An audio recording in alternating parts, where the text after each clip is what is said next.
Nesër përveç shfaqjes na pret apo edhe momenti përmbys dhe ndarja e çmimeve po ashtu.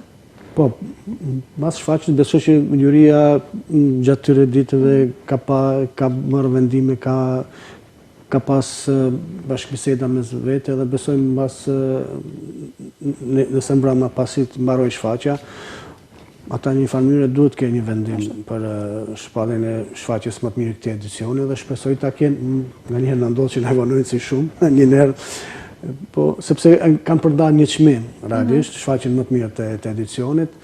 Dhe shpresoj që mos ta vanojnë shumë se nganjëherë publiku është edhe i paduruar, nuk pret. Shpresoj që ta kenë vendimin sa më afër mbarimit të shfaqjes së fundit. Është pak përgjithësi apo jo? Po, është përgjithësi. 8 shfaqje, besoj secila sjell diçka ndryshe ndaj njëra tjetrës edhe secila siç edhe na i shpjegove duken më interesant se tjetra, kështu që besoj është pak përgjithësi e madhe.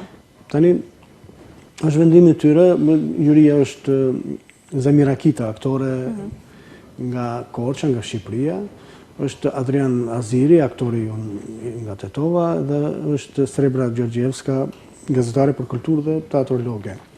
Këto tre do marrin atë vendim të shohim cili do jetë nesër mbrëmje.